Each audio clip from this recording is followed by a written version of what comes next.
Hello guys, మనకి రేపు India versus Australia border Gavaskar ట్రోఫీలో భాగంగా రేపు మనకి సిడ్నీ వేదికగా 5th టెస్ట్ అయితే జరగబోతోంది. అయితే ఈ టెస్ట్ ఖచ్చితంగా మన వాళ్ళు గెలవాల్సిన మ్యాచ్. గెలిచినా సరే మరి డైరెక్ట్గా మన వాళ్ళు వరల్డ్ టెస్ట్ ఛాంపియన్షిప్ ఫైనల్కి వెళ్తారా అంటే దానికి కూడా నమ్మకం లేదు. మరి శ్రీలంక మీద డిపెండ్ అవ్వాల్సి ఉండిద్ది. మరి ఒకవేళ కనుక ఈ మ్యాచ్ డ్రా అయినా సరే, లేదు అంటే ఈ మ్యాచ్ మన వాళ్ళు ఓడిపోయినా సరే, ఇటువైపు బీజేటీ పోయింది, దాని తర్వాత అటువైపు వరల్డ్ టెస్ట్ ఛాంపియన్షిప్ ఫైనల్ కూడా పోయింది. అందుకని చెప్పేసి ఈ మ్యాచ్ ఖచ్చితంగా గెలవాల్సిన మ్యాచ్. ఇటువైపు మనకి ఎంత ఇంపార్టెంట్, ఆస్ట్రేలియాకి కూడా అంతే ఇంపార్టెంట్. అయితే మరి వాళ్ళు శ్రీలంకతో మ్యాచ్ల మీద కూడా కొంచెం డిపెండ్ అయి ఉంటుంది. అయితే మన వాళ్ళకి మాత్రం ఈ మ్యాచ్ కనుక డ్రా చేసుకున్నా, లేదు అంటే ఈ మ్యాచ్ ఒకవేళ ఓడిపోయినా సరే నిర్దాక్షిణ్యంగా మన వాళ్ళు వరల్డ్ టెస్ట్ ఛాంపియన్షిప్ ఫైనల్ నుంచి అయితే తప్పుకోవాల్సిందే. అయితే ఇదంతా పక్కన పెడితే మరి దీనికి సంబంధించి మనకు కొన్ని కీ అప్డేట్స్ వచ్చినాయి. మరి దాంట్లో ఫస్ట్ మనకు తెలిసింది ఏంటంటే రోహిత్ శర్మ ఈ మ్యాచ్లో ఉంటాడా లేదా అనేది ఇక్కడ మేజర్ ఇష్యూ.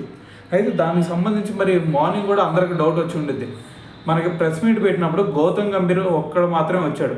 ఎప్పుడు చూసుకున్నా సరే కెప్టెన్, దాని తర్వాత కోచ్ వస్తారు. కానీ ఈసారి చూసుకుంటే రోహిత్ శర్మ రాలేదు. అక్కడే చాలామందికి కూడా డౌట్ క్రియేట్ అయింది, మరి రోహిత్ శర్మ రేపు మ్యాచ్కి ఉంటాడా లేదా అనేది. దానికి సంబంధించి గౌతమ్ గంభీర్ని కూడా ప్రెస్ కాన్ఫరెన్స్లో అడిగితే తను చెప్పింది ఏంటి అంటే, మేము టీమ్ ప్లేయింగ్ 11 గురించి రేపు పిచ్ కండిషన్ ఎలా ఉంది అనే దాన్ని బట్టి మేము ప్లేయింగ్ 11 డిసైడ్ అవుతాం అని చెప్పేసి కూడా మాట్లాడటం జరిగింది.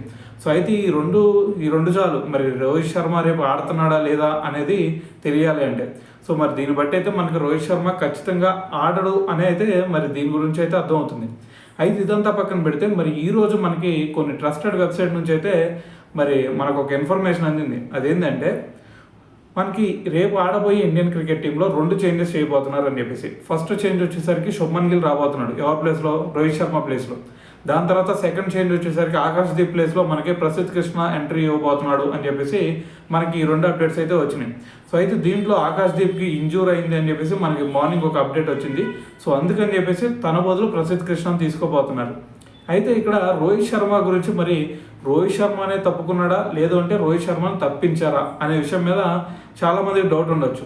అయితే మనకి వచ్చిన ఇన్ఫర్మేషన్ ప్రకారం ఏంటి అంటే రోహిత్ శర్మనే ఇటువైపు కోచ్ని, దాని తర్వాత అటువైపు సెలెక్టర్స్ని అందరిని కూడా ఒప్పించి ఈ మ్యాచ్ నేను ఆడదలుచుకోవట్లేదు అని చెప్పేసి తనంతటికి తనే పక్కకి వెళ్ళిపోయినట్టయితే మనకైతే ఇన్ఫర్మేషన్ వచ్చింది. అయితే మరి దీంట్లో మరి రోహిత్ శర్మనే ఈ మ్యాచ్ ఆడబోట్లేదు అని చెప్పేసి మనకైతే అర్థమవుతుంది. ఎందుకంటే తన ఫామ్ సరిగ్గా లేదు. మరి తన ఫామ్ సరిగ్గా లేనప్పుడు మరి కెప్టెన్సీ కూడా అంత మంచిగా చేయలేరు ఎవరైనా సరే.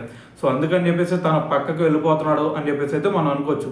అయితే మరి రోహిత్ శర్మ బయటకు వెళ్ళిపోతే శుభ్మన్ గిల్ వస్తున్నాడు. మరి కెప్టెన్సీ ఎవరు చేస్తారు? మరి ఇటువైపు ఇంకొక రచ్చ ఏంది అంటే మనకి విరాట్ కోహ్లీ మళ్ళీ పగ్గాలు చేపట్టబోతున్నాడు అని చెప్పేసి మనకి కొంతమంది వైరల్ చేస్తూ ఉన్నారు. అయితే మరి మనకి ఇన్ఫర్మేషన్ వచ్చినంత ప్రకారం ఏంటి అంటే రేపు బుమ్రా మరి కెప్టెన్సీ బాధ్యతలు తీసుకోబోతున్నాడు అని చెప్పేసి మనకైతే న్యూస్ వచ్చింది. అయితే దీన్ని బట్టి మొత్తం 2 చేంజెస్ జరుగుతాయి. దాంట్లో శుభ్మన్ గిల్ అలాగే ప్రసిద్ధ్ కృష్ణ లోపలికి వస్తారు, రోహిత్ శర్మ అలాగే ఆకాశ్దీప్ వీళ్ళిద్దరు బయటకు వెళ్ళిపోతారు. కెప్టెన్సీ వచ్చేసరికి బుమ్రా చేస్తాడు అనేది మనకైతే వచ్చిన ఇన్ఫర్మేషన్ అనమాట.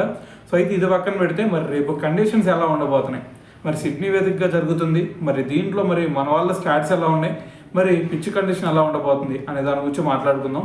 అయితే దీనికంటే ముందు ఫస్ట్ మన చేంజెస్ గురించి మాట్లాడడం, దాని తర్వాత ఆస్ట్రేలియా చేంజెస్ చూసుకున్నట్టయితే వాళ్ళకల్లే ఒకే ఒక్క చేంజ్ అయితే చేయబోతున్నారు. అది కూడా మిచెల్ మార్ష్ని. ఎందుకంటే తను సరైన ఫామ్లో లేడు, అందుకని చెప్పేసి తన ప్లేస్లో వెబ్స్టర్ని తీసుకురాబోతున్నారు అని చెప్పేసి మనకు ఆల్రెడీ వాళ్ళు ప్లేయింగ్ 11 కూడా అనౌన్స్ చేశారు ముందే.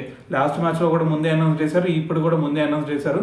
మిచెల్ మార్చ్ ప్లేస్లో వెబ్స్టర్ని తీసుకురాబోతున్నారు.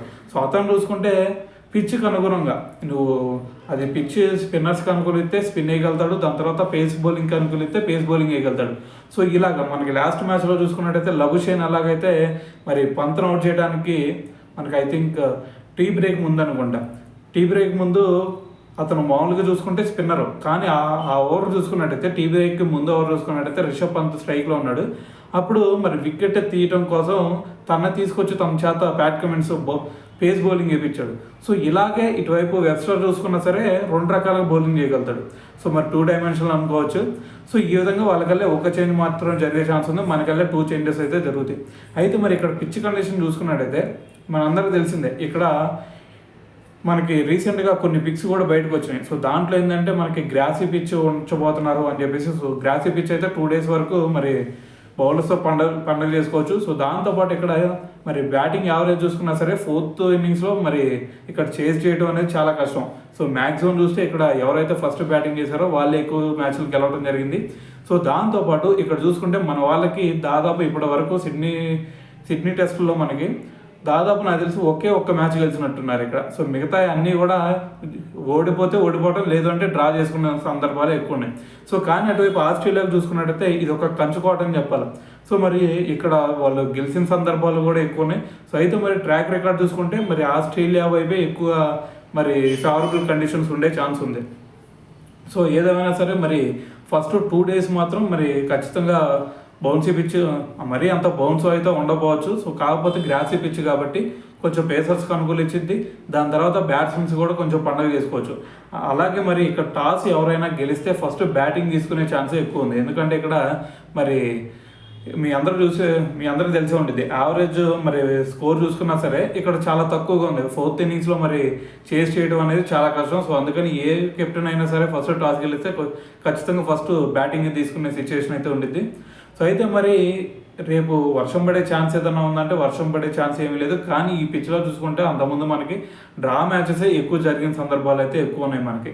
సో మరి చూద్దాం రేపు మరి ఈ టెస్ట్ మాత్రం మరి మన వాళ్ళకి చాలా అంటే చాలా ఇంపార్టెంట్. మరి ఈ సిడ్నీ అనగానే ప్రతి ఒక్కరికి గుర్తొచ్చేది డ్రా టెస్ట్ అని చెప్పేసి. సో ఇక్కడ డ్రా మ్యాచ్లు ఎక్కువ జరుగుతాయి కాబట్టి సో మరి ఈసారైనా సరే మరి మన వాళ్ళు ఈ మ్యాచ్ డ్రా చేసుకోకుండా మన వాళ్ళు గెలిస్తే మరి వరల్డ్ టెస్ట్ ఛాంపియన్షిప్ ఫైనల్కి వెళ్తానికి కొంచెమైనా ఛాన్స్ ఉంది. సో అలా కాకుండా మరి రేపు ఓడిపోయినా సరే, లేదు అంటే డ్రా చేసుకున్నా సరే మరి బోర్డర్ గవాస్కర్ ట్రోఫీ పోయింది. దాని తర్వాత వరల్డ్ టెస్ట్ ఛాంపియన్షిప్ ఫైనల్ కూడా పోయినట్టే.